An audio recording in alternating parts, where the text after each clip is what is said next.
Hello mga people! Ito na nga kami at mag-prepare na kami papuntang sentro ng Santander. Maglalakad kami ng 15 minutes sa papuntang train station.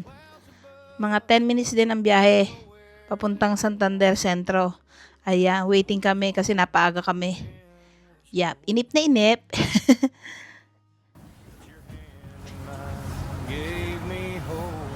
Baho. Found some battles along the way. Ano yan? ¿Dónde estamos? Dreams that faded, skies turned gray. Sometimes Sí, mira. life won't Santander. go as planned. Vamos, Still we niñas. kept walking hand in hand. Sí. At ito na nga, after ng 10 minutes, andito na kami sa syudad o sa sentro ng Santander. Maglalakad-lakad kasi kami at naghahanap kami ng aming mapag-aalmusalan. Kaya nga nakasimangot na isang bata dyan eh. Ayan, lumalabas na kami sa train station. Sige, maglalakad-lakad uli. Samahan nyo kaming galugarin ang sentro ng Santander. Every moment, every bit, the laughs, the tears, the memories made, the love that never walked away. 'Cause destination. At sa oras na to, naglalakad kami para hanapin ang restaurant na gustong kainan ni Adrian sa kanyang almusal, sa aming almusal. Kaso nga, napakalayo. Diyos ko po. At ito po, andito po kami sa Paseo Maritimo ng Santander. Dito po may mga may monumento po to na ginawa para alalahanin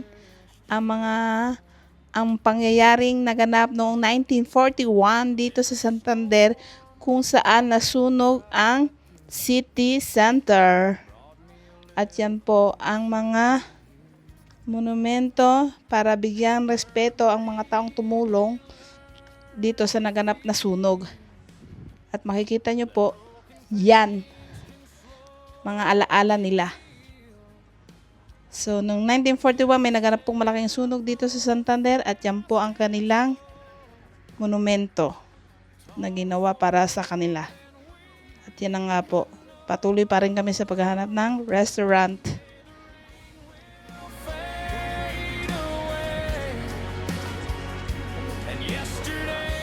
Ito po ay kung mapapansin nyo ito po ay ang Centro Butin. Ito po ay isang moderno art center na matatagpuan mismo sa tabi ng dagat.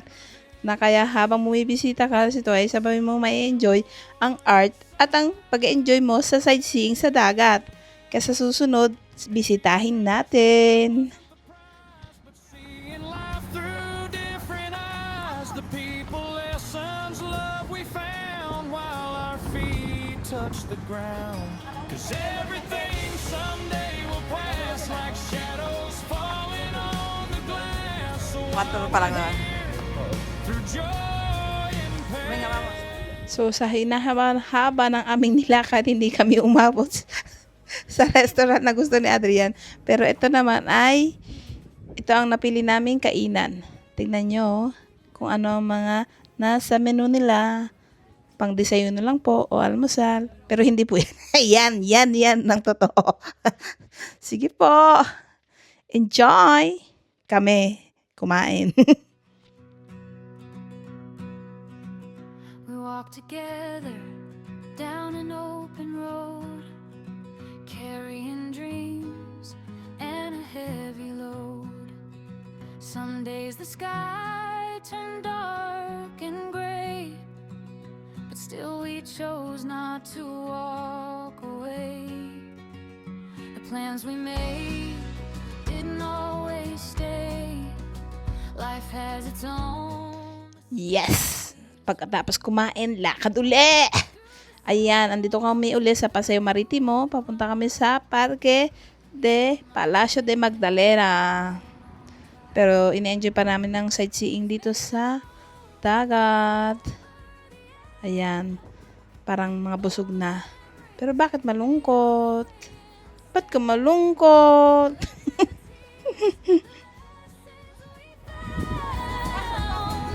The voices that lifted us up from the ground. Some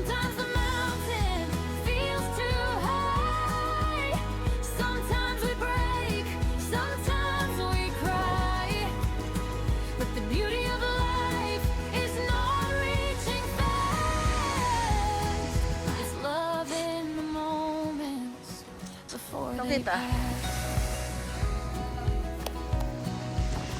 We met kind souls along the trail who gave us strength when hope looked pale.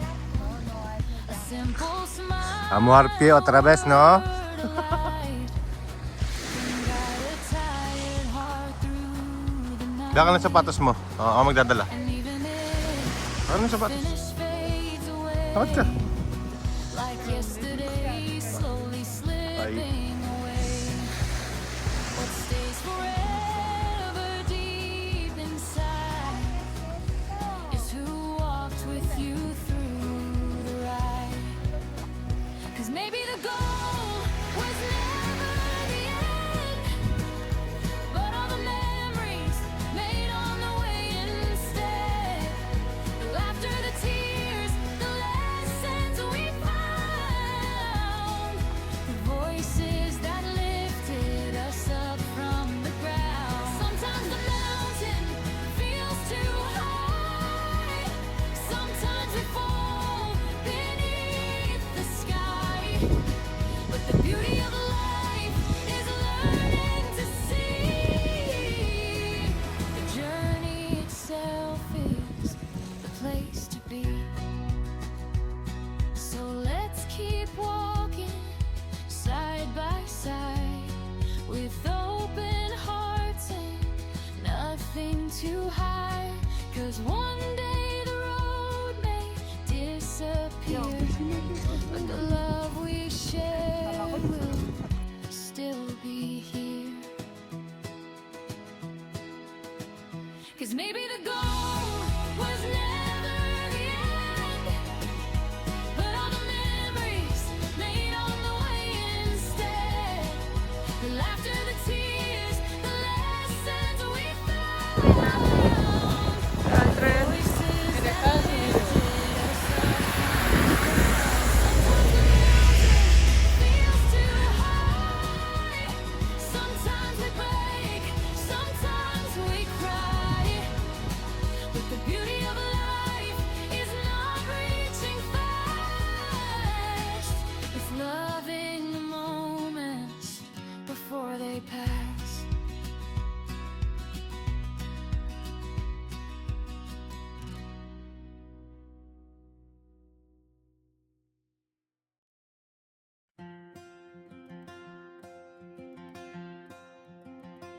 We left the city far behind, just two souls and an open sky. The morning air, the silent trees, freedom dancing in the breeze. Every step upon the stone felt like finding our way home. No need for answers, no need to run. We had the mountains and the sun. The road was steep, our legs were tired, but deep inside our hearts were higher. And every time we lost our way, we found new strength with every day. So let's keep walking through the hills, through every moment life reveals. The view is beautiful, it's true, but more than that, I'm here with you.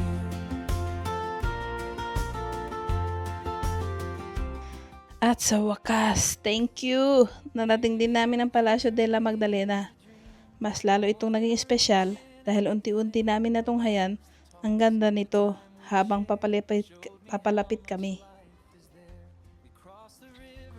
Climb the trails, listen close to nature's tale. Sometimes silence said enough, sometimes the path itself was tough.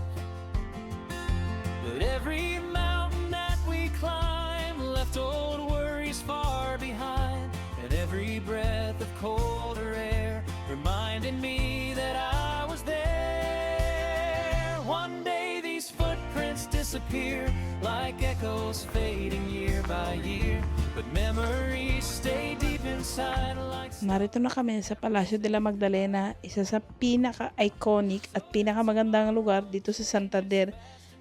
Beautiful things never last. I'll still remember how it felt to walk beside you through ourselves.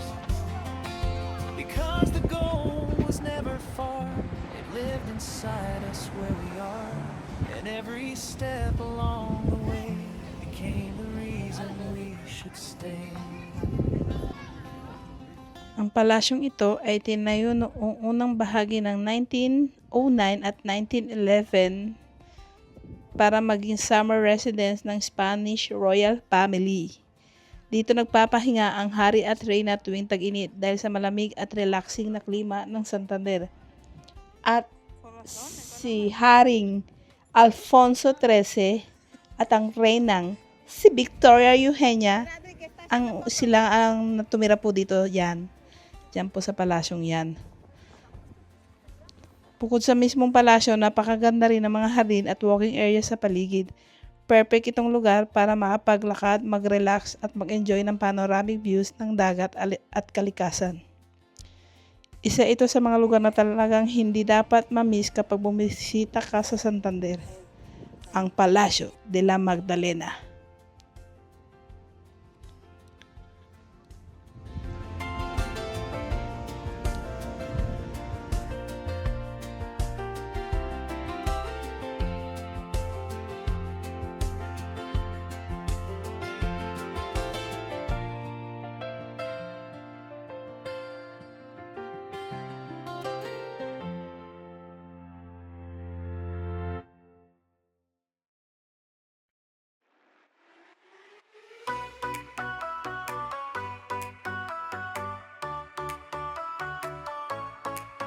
Sa bawat hakbang dala ko ang lakas, hindi ako titigil kahit mabigat. Smile on my face kahit may ulan, I keep on going, I know I can.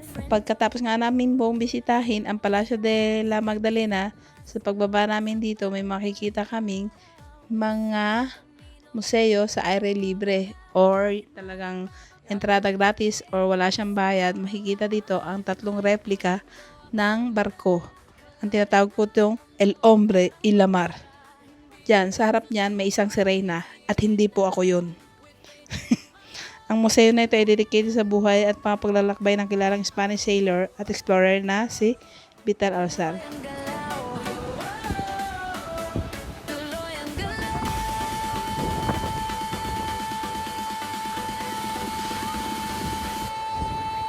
Check it out, check it, hasta el final. Sa bawat journey I will stand tall. Check it out, check it, hanggang dulo.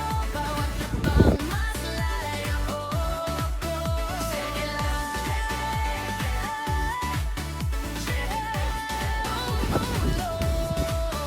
with faith. Sa bahaging ito po naman ng Palacio de la Magdalena, makikita nyo na may mini zoo. Para po siya sa mga sea lion or poka. Makikita nyo dyan ang mga gray pocas o gray sea lion. Kakakaiba po siya.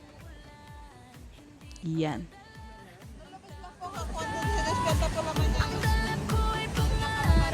Normalmente son marrón. Iba ang landas sa harap, may kamay na gabay sa likod. Kung may bagyo, mas tumibay. Ang puso kong ayaw magpahingi. Sa bawat daan, may kwento akong dala. Kalores ng mundo, bago hindi ako susuko, di bibitaw. With faith in my heart, tuloy ang galaw.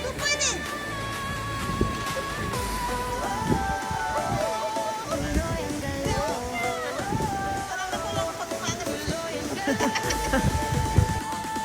Yan na mga focus. Gutom na. Hindi po yung mga focus pero parang papunta na rin po doon. Gutom yarn. Ayan. Pagkatapos ng mahabang lakaran, yan. Mga bata sa parke. Ang lawak po niyan. Pwede maglaro ang iba't ibang mga bata. Ang laking parke. Bahagi pa rin po yan ng Palacio de la Magdalena. Check it lang, check it, hasta el After 7 hours of walking, ayan na, pauwi na kami. Kukuha kami ng autobus at doon na kami Uwi na kami. Pagod!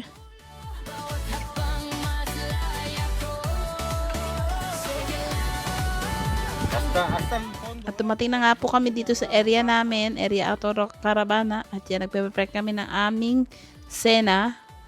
Magugoto na lang kami at gutom na gutom. Pagod.